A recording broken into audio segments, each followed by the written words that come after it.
नमस्कार, तर मी सृष्टीसाठी आणि तुम्ही पाहत आहात पुणेकरांच्या हक्काचं बातमीपत्र पुणे लोक। तर सध्या मी NIBM या रोडवर आहे आणि तुम्ही इथे बघू शकता माझ्या मागे की इथे एक नवीन बेकरी सुरू करण्यात आली आहे। पेस्ट्री अक्षरशः तुम्ही इथे बघू शकता किती खराब आहे। म्हणजे जर ही जी पेस्ट्री आहे ही जर कोणी खाल्ली तर कोणाला पण जीवेची धोका आहे असं आपल्याला म्हणता येईल। ही जी पेस्ट्री आहे ही अक्षरशः हा वास येतो याच्यामधनं, ही खराब आहे। ही जी पेस्ट्री आहे ही किती जुनी आहे किंवा किती दिवसा पहिले बनवली गेली आहे?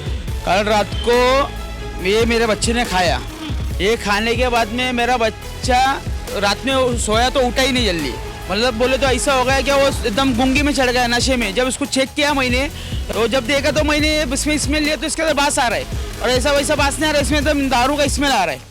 सड़ा हुआ केक दे रहे लोग, सड़ा हुआ एकदम खराब केक दे रहे। तर तुम्ही इथे बघू शकता की इथे आपण सध्या तर आपण एक पेस्ट्री बघितली होती, पण ह्याच्यासोबत अजून पण ह्या बेकरीमध्ये खूप सारे पेस्ट्री केक्स आणि अजून काही बिस्किट वगैरे आहेत। तर यासारखे पदार्थ हे अजून पण खराब आहेत का? चला तर आपण हे बेकरीचा जो माणूस आहे त्याला विचारू की तुम्ही काय सांगाल। हे जे केक वगैरे आहेत किंवा हे जे सामान आहे हे किती दिवसापासून होममेड आहेत? हे होममेड रहता है मैडम, एक दिन की लाइफ रहती है, उनको एक दिन यूज किती करते हैं। दिवसापासून बनवलेला आहे काय सांगाल? ये डेली बनता है मेरा, फ्रेश बनता है। पर वो माय मिस्टेक, उसमें क्या हुआ मैडम, वो थोड़ा बासी हो गया होगा, इस वजह से गलती से गया, बाकी अपना सब फ्रेश ही रहता है। देखिए हा जो केक आहे ना, हा जर नवीन बनवलेला असता किंवा जर एक रात्री बनवलेला असता तर या केकमुळे लोग ते मैडम हिंदी में बात झालं हिंदी ते झालं में, नसतं। मराठी नहीं आता, हिंदी में। अभी देखिए मेरे को बोलना है कि जैसे आपके यहाँ से वो कस्टमर ने केक लेके गया और वो केक की वजह से उनका बेटा सोया था तो वो काफी देर तक सोया ही रहा, वो उठा नहीं। तो मेरे को बताओ ये आपका जो सामान है ये कितने दिन से बना हुआ है? क्योंकि आज इन्होंने लेके गए, कल कोई और लेके जाएगा। और मैडम ऐसा ये भी अगर जिनको- मेरा डेली बनता है, वो भाई के पास गलती से माय मिस्टेक उसमें गया। कैसे भाई बट मिस्टेक मैडम होगी ना भाई, आप किसी को खाना दे रहे हो, अगर आप किसी को खाना दे रहे हो वो अगर ऐसा खराब होगा और किसी को अगर डाइजेस्ट हो गया या नहीं हुआ या कोई तबीयत खराब हो गई फर्स्ट टाइम ऐसा हुआ है मेरी शॉप पर, ऐसा एक होता मिनिट है। अंदर देखना। तर चला आपण आतमध्ये जाऊ आणि आतमध्ये बघूया ह्यांचं कशा प्रकारे बनतं, काय होतं। तर या, तर तुम्ही हे बघू शकता इथे की ही किती दिवसातरीपासून हे बनवलेलं आहे आणि अक्षरशः मी इथे आलेली आहे आणि हे सगळ्यांचा अक्षरशः घाण वास येतोय। तर हे बघा तुम्ही बघू शकता इथे की हे ज्या ब्रेड्स वगैरे आहेत हे बघा हे कसं पडलेलं आहे आणि ह्यांचं हे जे भांडं वगैरे आहे हे बघा इथं पण हे सामान ठेवलेलं आहे आणि ह्याच्यातनं वास येतोय।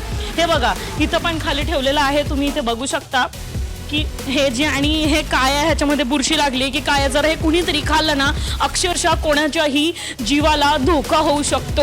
आणि ही बेकरी आता नवीनच ओपन झालेली आहे, नवीन बेकरी ओपन झालेली आहे आणि त्या बेकरीमध्ये असं सगळं सामान पडलेलं आहे। आणि इथे तुम्ही बघू शकता की इथे डस्टबिनमध्ये पण जर आपण बघितलं तर इथे बघा मोठ्या प्रमाणात इथे डस्टबिनमध्ये पण कितीतरी प्रमाणात ह्यांचा बेकरीचा कचरा पडलेला आहे। बेकरीमध्ये आहो, या बेकरीमध्ये अजून काही आपल्यासोबत इथे काम करणारे लोक आहेत।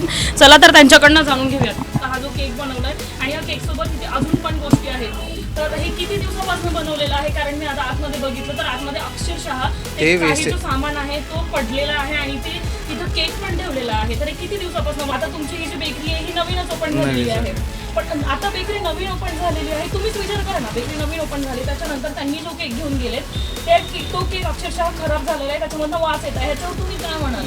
कारण हे पहिले कस्टमर म्हणजे पहिले असेल तेव्हा काय म्हणाल? ते चांगली गोष्ट आहे। मी म्हणतोय की ते आमची चूक झाली आहे, ते वेस्टेज होतं ते दिलं आहे। ते काहीतरी इश्यू आला असतं, प्रिस्टीन कंपनी वापरते आम्ही, त्याच्यात काहीतरी इश्यू आला असतं त्याच्यामुळे ते प्रॉब्लेम झाली आहे। सॉरी म्हणतोय सगळ्यांना, नेक्स्ट टाईम नाही होईल ते।